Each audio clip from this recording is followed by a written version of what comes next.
اللہ الرحمن الرحیم. الحق المبین.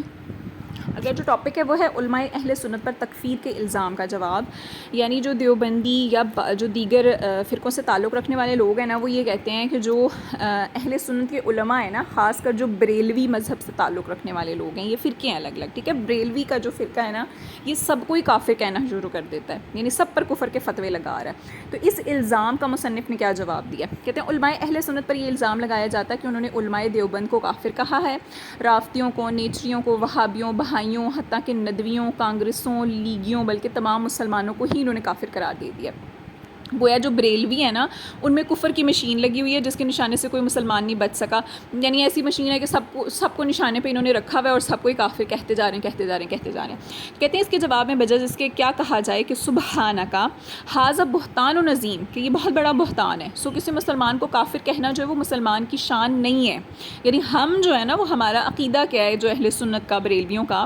کہ مسلمان کو کافر کہنے کا جو وبال ہوتا ہے وہ کافر کہنے والے پر عائد ہوتا ہے. یعنی اگر کوئی شخص جو ہے وہ کافر نہیں ہے اور ہم اس کو کافر کہہ دیتے ہیں تو گویا اس کا وبال ہم پہ لوٹ آتا ہے. جیسے یوں ہے نا کہ اگر کسی شخص پر لعنت کی جاتی ہے اور وہ اس لعنت کا مستحق نہیں ہوتا تو وہ لعنت اسی شخص پر واپس لوٹ آتی ہے. تو یہ وہی چیز ہے کہ اصل میں وہ بد دعا، وہ چیز، وہ کفر، وہ ہماری طرف لوٹ آئے گا کہ اگر ہم کسی کے بارے میں اس طرح کی بات کر رہے ہیں تو اس کا مطلب کہ ہم خود اس چیز میں کافر ہو جائیں گے کہ ہم ایک مسلمان کو کافر کہہ رہے ہیں. کہتے ہیں میں پورے وثوق سے کہہ سکتا ہوں کہ علماء بریلوی، یعنی مصنف یہ بات کہتے ہیں کہ جو بریلویوں کے علماء ہیں نا، یا ان کے ہم خیال جو ہیں، وہ کسی عالم نے بھی آج تک کسی مسلمان کو کافر نہیں کہا. خصوصاً اعلیٰ حضرت مولانا احمد رضا خان بریلوی صاحب جو ہیں، وہ قدس سرہ العزیز، تو کہتے ہیں مسئلہ تکفیر میں اس قدر وہ محتاط تھے، یعنی کسی پر کفر کا فتویٰ لگانے میں، کہ امام الطائفہ مولوی اسماعیل صاحب جو دہلوی ہیں نا، ان کے بکثرت اقوال کفریہ نقل کرنے کے باوجود، جو اس مولوی اسماعیل صاحب ہیں، انہوں نے بہت سارے ایسے الفاظ، کلمات بولے تھے جو کفر کی حد تک جاتے تھے. تو ان سب کے باوجود بھی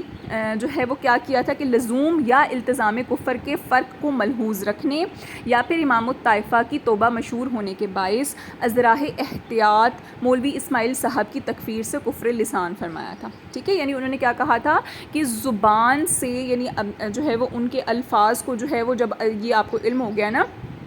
اس بارے میں کہ انہوں نے توبہ کر لی ہے، یا پھر یہ اب لزوم کفر یا التزام کفر کیا ہوتا ہے، یہ نیچے حاشیے کے نیچے لکھا ہوا ہے، اس کی ہم ابھی ڈیٹیل پڑھتے ہیں. آپ صرف اس کو ان شارٹ تھوڑا سا سمجھ لیں کہ لزوم کفر کیا ہوتا ہے کہ کسی شخص کو کوئی بات نہیں پتہ تھی اور اس نے کوئی ایسے کفر کے الفاظ بول دیے تو اس کو کہتے ہیں لزوم کفر. ٹھیک ہے، اور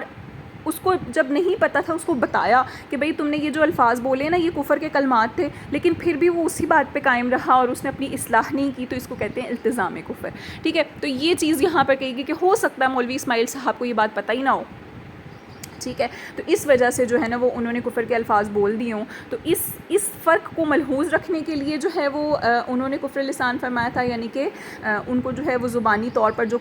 ان پر تکفیر کرنے کا جو ہے وہ اس چیز سے ذرا احتیاط برتی تھی. دوسرا یہ کہ ان کو لگا تھا کہ شاید جو ہے وہ ان کی توبہ جو ہے وہ مشہور ہوگی، انہوں نے توبہ کر لیا اپنے ان الفاظ سے، تو اس وجہ سے جو ہے وہ آپ نے احتیاط کا پہلو، یعنی جو ہے وہ دامن ہاتھ سے نہیں چھوڑا تھا. کہتے ہیں اگرچہ وہ شہرت اس درجے کی نہیں تھی کہ کفر لسان کا موجب ہو سکے، یعنی کہ ان کی توبہ جو ہے وہ اتنی زیادہ مشہور نہیں ہوئی تھی کہ ہر بندے کو پتہ لگ گئے کہ بھئی انہوں نے توبہ کر لیا ہے، لیکن پھر بھی انہوں نے جو ہے وہ احتیاط کا دامن ہاتھ سے نہیں چھوڑا تھا مولوی احمد رضا خان صاحب نے، اور انہوں نے بہت زیادہ کفر کے فتوے ان پر بھی نہیں عائد کیے تھے. حیرت ہے، کہتے ہیں ایسے محتاط عالم دین پر تکفیر مسلمین کا الزام عائد کیا جاتا ہے. یعنی انسان حیرت زدہ ہو جاتا ہے نا، حیران ہو جاتا ہے کہ بھئی جنہوں نے اتنے بڑے کفریہ کلمات کہنے کے باوجود بھی وہاں پر احتیاط کا دامن نہیں چھوڑا کہ ایسا نہ ہو کہ واقعی وہ مسلمان ہو اور میں اس کو کافر کہہ دوں. تو آپ نے احتیاط برتی اور جو ہے وہ واضح الفاظ میں اس طرح کا کوئی جو ہے وہ فتویٰ نہیں دیا. تو کہتے ہیں اس صورت میں پھر ظاہر سی بات ہے کہ حیرت کی بات ہے کہ وہ کسی عام مسلمان پر کفر کا فتویٰ جو ہے وہ الزام عائد کریں گے. کہتے ہیں بسوخت عقل ظہیرت کہ انچے بول عجبی است. اس کا مطلب کیا ہے؟ وہی جو ابھی ہم نے پڑھ لیا کہ حیرت ہے اس بات پہ، عقل حیران ہو جاتی ہے کہ ایسی عجیب بات ہے یہ. اچھا، دراصل اس پروپیگنڈے کا پس منظر کیا ہے؟ یعنی یہ کیوں کہا گیا کہ جی جو بریلوی ہیں نا وہ ہر ایک کو کفر کا جو فتویٰ لگاتے ہیں؟ کہتے ہیں جن لوگوں نے بارگاہ نبوت میں صریح گستاخیاں کی ہیں انہوں نے اپنی سیاہ کاریوں پر نقاب ڈالنے کے لیے اعلیٰ حضرت اور ان کے ہم خیال علماء کو تکفیر مسلمین کا مجرم قرار دے کر بدنام کرنا شروع کر دیا تاکہ عوام کی توجہ جو ہے وہ ہماری گستاخیوں سے ہٹ جائے، اعلیٰ حضرت کی تکفیر کی طرف مبذول ہو جائے اور ہمارے مقاصد کی راہ میں کوئی بھی چیز جو ہے وہ حائل نہ ہونے پائے۔ لیکن باخبر لوگ کہتے ہیں پہلے بھی خبردار تھے اور اب بھی وہ اس حقیقت سے بے خبر نہیں ہے کہ یہ ایسا کیوں کرتے ہیں اور ایسا کیوں کہتے ہیں۔ اچھا، اب لزوم کفر اور جو التزام کفر ہے اس کا معنی سمجھ لیں، جو حاشیے کے نیچے لکھا ہوا ہے کہ لزوم کفر کے معنی ہے کفر کا لازم ہونا اور التزام کے معنی ہوتے ہیں کفر کو اپنے اوپر لازم کرنا۔ بعض اوقات ایک کلام جو ہے نا وہ مستلزم کفر ہوتا ہے، یعنی کفر کو اپنے اوپر لازم کر رہا ہوتا ہے مگر قائل کو اس کا علم ہوتا نہیں ہے، یعنی ایسے کلمات ہوتے ہیں کہ جس کی وجہ سے انسان پر کفر لازم آ جانا چاہیے، وہ کافر ہو جانا چاہیے، لیکن چونکہ اس شخص کو پتہ ہی نہیں ہوتا کہ میں نے ایسے الفاظ بولے ہیں، تو کہتے ہیں جب اس کو علم نہیں نہ ہوتا تو اس کو کہا جاتا ہے لزوم کفر۔ مگر جب اسے بتا دیا جائے کہ تیرے اس کلام کو کفر لازم ہے اور وہ اس کے باوجود بھی اس پر اڑا رہے اور اپنے کلام میں لزوم کفر پر خبردار ہو کر بھی اس سے رجوع نہ کرے، یعنی توبہ نہ کرے، اس کو جو ہے وہ رد نہ کرے، تو پھر اس کو التزام کفر کہا جائے گا۔ اب مثال کیسے دے رہے ہیں؟ مثال کے طور پر تقویت الایمان کی وہ عبارت سامنے رکھ لیجئے کہ جس میں مولوی اسماعیل صاحب دہلوی نے ہر چھوٹی بڑی مخلوق کو اللہ تعالیٰ کی شان کے آگے چوڑے چمار سے بھی زیادہ ذلیل کہا ہے۔ یہ بھی آپ آگے جو ہے نا ان کے عقائد پڑھیں گے تو اس میں باقاعدہ جو انہوں نے عبارت کی ہوئی ہے وہ آپ پڑھیں گے، اس میں انہوں نے یہ کہا تھا کہ اللہ تعالیٰ کے نزدیک جو ہے نا وہ تمام مخلوق کی حیثیت ایسی ہے جیسے چوڑا چمار ہوتا ہے، یعنی چوڑا چمار کو کوئی پوچھتا نہیں ہے نا، اس کی کوئی حیثیت نہیں ہوتی، تو بالکل مخلوق بھی اسی طرح ہے۔ اب دیکھیں سمجھانے کا مقصد کیا ہے کہ سب سے مخلوق کے بھی کچھ درجے ہیں نا،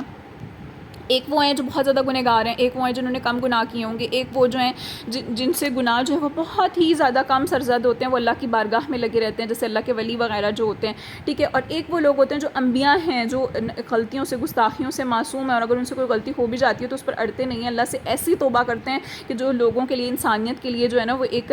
مثال بن جاتی ہے۔ تو کہتے ہیں کہ پھر اس کے بعد فرشتے آ جاتے ہیں جو بالکل ہی معصوم ہیں۔ تو کہتے ہیں کہ یہ جو اب مخلوق کے درجے ہیں یہ سارے اللہ تعالیٰ نے تخلیق کیے ہیں نا، ان سارے مخلوق کے اب کچھ درجے ہیں۔ اب اس کا مطلب یہ کہ اگر کسی چھوٹے بندے کو کوئی بات کہے نا تو کہیں کہ تم تو سارے ہو ہی ایسے کہ ایسے، ٹھیک ہے۔ تو اس کے بیچ میں کیا ہے کہ اگر کسی چھوٹے نے غلطی کی تھی تو اس کا مطلب کہ چھوٹا بھی ویسا، بڑا بھی ویسا، جو اس سے بڑی درجے کا ہے وہ سارے کے سارے لوگوں کو آپ نے ایک ہی درجے میں شمار قرار دے دیا۔ تو اس کا مطلب کیا ہے کہ عام مسلمانوں کو بھی وہ چوڑے چمار کہہ رہے ہیں اور انبیاء کرام علیہ السلام کو اور فرشتوں تک کو جو ہے وہ چوڑا چمار قرار دے رہے ہیں۔ تو ایسا تو کہتے ہیں کرنا، مطلب عقل اس بات کو نہیں نا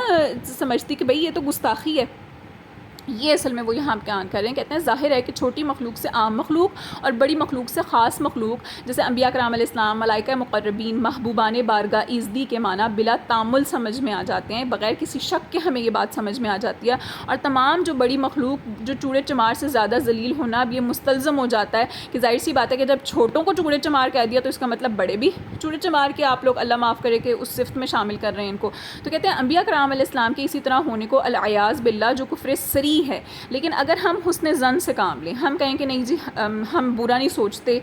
جو کہنے والا ہے نا، یعنی جو امام الطائفہ یعنی مولوی اسماعیل جو دہلوی صاحب ہیں، وہ ان کو پتہ ہی نہیں تھا کہ انہوں نے اس قسم کے الفاظ بول دیے ہیں اور یہ الفاظ جو ہیں وہ کفر کو ان کے اوپر لازم کرنے والے ہیں، تو یہ لزوم کفر ہوگا۔ اب جب انہیں خبردار کر دیا جائے کہ تیرا یہ کلام جو ہے وہ کفر کو مستلزم ہے مگر وہ اس کے باوجود بھی اپنے قول سے رجوع نہیں کریں گے، تو پھر اس کو کہا جائے گا التزام کفر۔ اب ان کے بارے میں چلو ہم یہ بات مان لیتے ہیں کہ امام الطائفہ جو ہے نا وہ،